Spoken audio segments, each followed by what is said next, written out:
Hola, soy Mar Masip, psicólogo experto en adicción a nuevas tecnologías, CEO fundador de Desconecta y vengo, haciéndote preguntas, a hablar de la adicción a los videojuegos.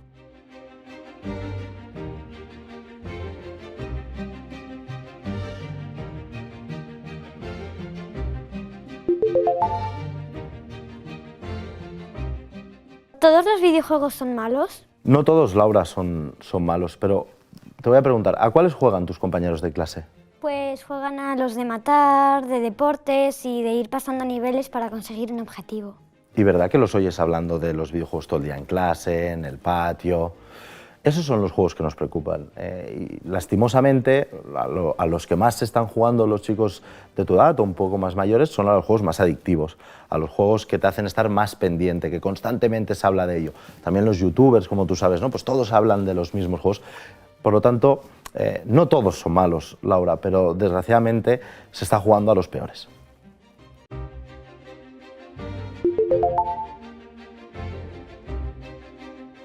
Con tu experiencia en consulta, ¿crees que jugar a videojuegos nos aleja de la realidad? El abuso, la dependencia de los videojuegos nos aleja y mucho de la realidad. Fíjate que España es el país con más adicción adolescente de toda Europa, con un 21,3%, cuando la media de adicción adolescente en Europa es de 12,7%. Es decir, no solo somos el país con más adicción adolescente de Europa, sino que prácticamente doblamos la media. Te voy a hablar de un caso que me llegó no hace mucho a consulta, un chico que académicamente funcionaba bien, en casa no generaba más problemas de la convivencia habitual, hacía deporte por la tarde, salía con sus amigos, tenía un buen funcionamiento. Empezó a ver vídeos de juegos, de youtubers jugando, empezó él también a jugar, empezó a jugar en el online, incluso había un gasto económico no autorizado por los padres entre medio. ¿Y en qué hemos acabado? Hemos acabado que las notas han tenido una disminución evidente y grande. ¿Por qué? Porque no solo no estudiaba en casa, sino que en clase no estaba atento a lo que decía el profesor, porque estaba pensando en llegar a casa y poder jugar. Dejó el fútbol, que es lo que hacía por las tardes, evidentemente discusiones con la familia constantes, deja la partida, baja a comer, tengo que acabarla, no juegues otra vez, no chilles, oye, no tengo wifi como quiero. Empezaron a haber muchísimas discusiones familiares y lo más preocupante de todo es que hubo un aislamiento social evidente. Dejó de quedar con los amigos, dejó de ir el fin de semana con la familia, porque lo que quería es quedarse en su casa jugando. ¿Qué tipo de videojuegos son los que generan más adicción? Bien, evidentemente el desarrollador de videojuegos busca que cuando más se juegue mejor. Los videojuegos que generan más adicción son los que tienen un contenido freemium. Primero son gratis, te los puedes descargar sin ningún coste, pero para luego poder ganar, poder ser más competitivo, poder llegar a pantallas que interesan más, hay que pagar. Es decir, que tienen micropagos dentro del propio juego. Después están los videojuegos que son pay for win. Es decir, que si no acabas adquiriendo, por ejemplo, un jugador, nunca vas a poder ganar.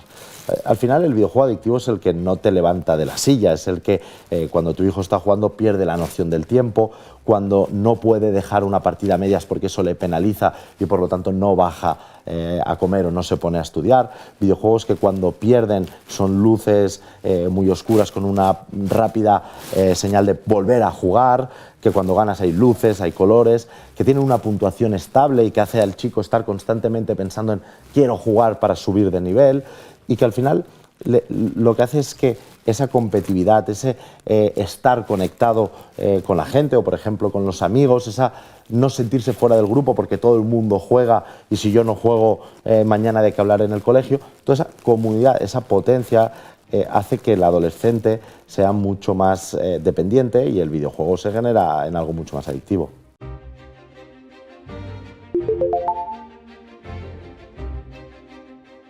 ¿Cómo podríamos saber si nuestros hijos son simples usuarios de videojuegos o están empezando a desarrollar una adicción?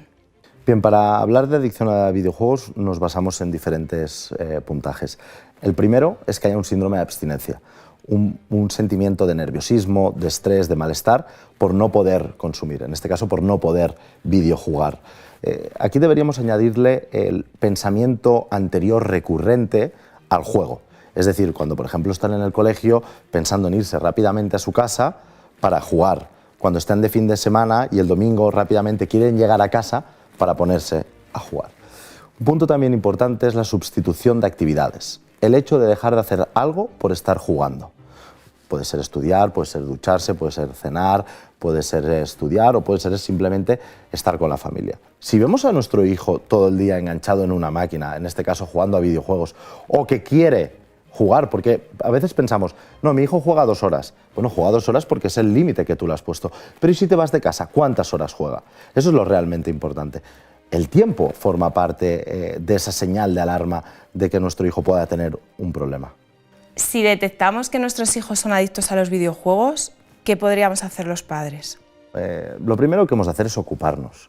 Hemos de ocuparnos de nuestros hijos, entender por qué necesita tanto tiempo en las pantallas, qué ha encontrado en las pantallas y qué carencia tiene anterior a esto como para estar jugando tanto.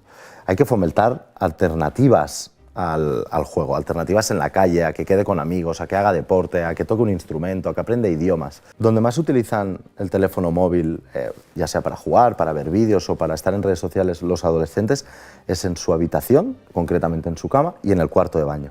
Fíjate que los dos sitios comparten intimidad y privacidad y además los padres no tienen acceso a decirles que dejen de utilizar la famosa pantallita, ¿no?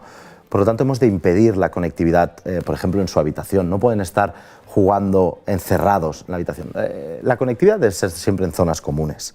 ¿Cuánto tiempo es razonable jugar a la videoconsola a la semana un chico de, digamos, 15 años? Te lo voy a preguntar a ti. ¿Cuántos cigarros son recomendables para tu hijo? 0. ¿Cuántos porros de marihuana le darías a tu hijo? Ninguno. Si estamos hablando de una adicción, la Organización Mundial de la Salud ya la ha catalogado como tal, si estamos viendo las consecuencias de una adicción igual que pasa con las sustancias, o cuánto tiempo o cuánto dinero le darías para que fuera a jugar a un casino. Evidentemente, mi recomendación clínica tiene que ser que no jueguen. ¿Que hay juegos que son sanos y que no les causa adicción? Sí, pero el riesgo está ahí, porque de ese juego pasaremos a otro. Y la realidad, las estadísticas lo marcan. ¿A qué juegos juegan los niños? A los juegos adictivos, a los que hay un pago o un micropago dentro del mismo juego. Porque decir que hay videojuegos sanos es muy fácil, evidentemente los hay, pero ¿a cuáles juegan? Juegan a los que generan adicción, a los que están de moda, a los que tienen ese componente adictivo. Por lo tanto, a mí si me preguntas, ¿mi hijo cuánto tiempo tiene que jugar? Tu hijo no tiene que jugar, tu hijo tiene que jugar a fútbol en la calle, a básquet, a baloncesto con los amigos, tiene que tocar la guitarra, ser feliz, aburrirse, viajar, conocer gente, enamorarse, desenamorarse. ¿Cuánto tiene que jugar a los videojuegos? Yo no te puedo aconsejar que jueguen, porque está en riesgo de poder caer en una adicción. Y lo estamos viendo cada día. Y os puede sonar exagerado, pero lo estamos viendo cada día. Y al final le suena exagerado al que no tiene hijos o al que tiene hijos y no juegan. Pero a los que juegan, a padres y madres de la calle, del día a día, que tienen a los hijos jugando, ven cómo sus hijos se ponen agresivos cuando les cortas, ves cómo tienen deseo de jugar, ves cómo se ve su vida afectada en otras cosas. Habrán más o menos afectaciones, pero creedme que es algo muy real, tan real como que es la primera causa de demanda en salud mental adolescente hoy en día, por delante de la anorexia y del consumo.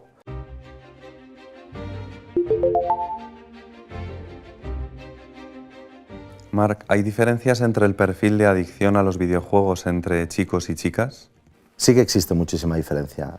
Es verdad que juegan en un 50% tanto chicos como chicas, pero en el momento que hablamos de dependencia, de adicción, el 95% de los afectados son chicos. Nosotros recibimos muchísimos más chicos que chicas con esta problemática, ¿no? Suelen ser chicos que tienen dificultades para relacionarse, su rendimiento académico se ha visto muy afectado, ha disminuido, hay muchísimo conflicto con la familia por cuando quieren jugar, cómo quieren jugar, cuando no quieren dejar de jugar. Y son chicos que han perdido habilidades, han dejado de hacer deporte o han dejado de hacer una extraescolar, inclusive han dejado de salir de casa porque se quedan encerrados en su habitación jugando. Me preocupa el aislamiento social que produce el uso excesivo de los videojuegos. ¿Te parece realmente un problema grave? Me parece el problema más grave del tema que estamos tratando. Los chicos con adicción a videojuegos se quedan encerrados en su casa, dejan de hacer otras actividades, sustituyen actividades sanas o necesarias por quedarse jugando. Y fíjate que cuando nosotros éramos jóvenes lo que queríamos es que nuestros padres, nuestras madres nos dijeran que cuanto más tarde podíamos volver de casa. Y ahora lo que nos encontramos es que los padres están sorprendidos porque sus hijos no salen de casa porque están ahí conectados. Los padres tenemos el falso pensamiento de que como están jugando con gente, están sociabilizando. Y eso no es verdad. El niño está jugando delante de una pantalla solo en su habitación. La sociabilización no es eso. Lo hemos vivido ahora con la pandemia. Los adolescentes necesitan salir, necesitan conocer, caerse, levantarse, aprender lo tangible que nos da la vida real y que no te puede dar una pantalla. Si bien es verdad, es mucho más fácil expresarse a través de una pantalla, también es mucho más cobarde. Y a eso, ¿qué le hemos de dedicar tiempo? A la hoja de ruta de nuestra personalidad, a la hoja de ruta de cómo queremos que desarrolle nuestro hijo, cómo aprenda a relacionarse de forma sana, cómo aprenda a superar los problemas, van a vivir situaciones que no les van a gustar, cómo las van a saber superar, gestionar, tolerar las frustraciones. Y eso no te lo enseña el videojuego. El videojuego te enseña a estar encerrado en una habitación y si tienes problemas de sociabilización, lo que tienes que hacer es aprender a sociabilizarte, ¿no? Entonces, eso lo que hace es encubrir una problemática.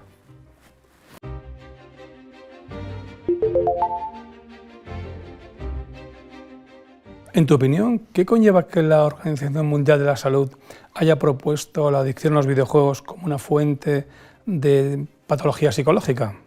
Bien, yo creo que es fundamental, es un avance más, no solo en salud mental, sino en la educación y en el bienestar de nuestros adolescentes, sobre todo. Ya pasó en su momento con la heroína, que dado el desconocimiento tuvo que venir alguien a decirnos por qué era mala y las consecuencias que tenía. Y creo que en el caso de la adicción a los videojuegos es evidente que tenemos un problema actual, que hay que ponerle solución y con el soporte de la Organización Mundial de la Salud todo será más sencillo. Igual que se legisla sobre el tabaco, el alcohol, los juegos de azar, ¿no crees que sería necesario legislar sobre la adicción a los videojuegos? Sí, absolutamente. Creo que es necesaria una legislación sobre el uso de los videojuegos, sobre todo esos juegos que son violentos o que no están preparados para chicos de cierta edad. Es cierto que existe el código PEGI, también es cierto que es un código no regulado y que no está vigilado. Un chico de 12 años puede ir a comprar un juego recomendado para 18 años y jugar sin ningún problema. Igual que con las pantallas en general, creo que regular el uso de los videojuegos y sobre todo dar muchísima formación a las familias y a los profesionales para poder educar a los adolescentes es necesario. ¿Y cómo crees que podríamos conseguir esta regulación, esta vigilancia? A nivel estatal es evidente que el gobierno tiene que tomar medidas al instaurar leyes. Ya pasó eso en 2008 con el tabaco, ya pasó con el carnet por puntos en tráfico y realmente es cuando los adolescentes dejaron de fumar en 2008 o cuando han disminuido los accidentes de tráfico por velocidad o alcoholemia y por lo tanto desde arriba debemos instaurar leyes que hacen funcionar a la sociedad. A la vez, creo que es importante formar a familias y profesionales para que eduquen en una hoja de ruta sobre el buen uso de las pantallas. En el campo de la neuropsicología se ha demostrado que trabajar con algunos tipos de videojuegos puede ayudar a personas mayores que han sufrido un ictus o a niños con algún tipo de trastornos. Eso quizás nos diga que no todo es malo en el mundo de los videojuegos. No, evidentemente, no todo es malo. Es verdad que existen videojuegos que pueden ser positivos. Nosotros, por ejemplo, en el hospital a los chicos con Asperger, con TEA, les dejamos jugar a videojuegos porque creemos que es una forma de sociabilizar extraordinaria dada su rigidez y sus dificultades para este tipo de pacientes. A la vez hemos de ser sinceros y es verdad que los adolescentes juegan a un tipo de juego y ese tipo de juego suele ser el violento, el adictivo, el pay for win y es verdad que es una lástima que no tengamos en consideración los videojuegos que incluso pueden llegar a ser positivos para las personas. Al final, yo creo que lo importante no es el videojuego, sino es la persona y no es tanto la pantalla, sino lo que hacen fuera y animo a familias, animo a adolescentes a vivir una vida real que siempre va a ser muy superior a la virtual.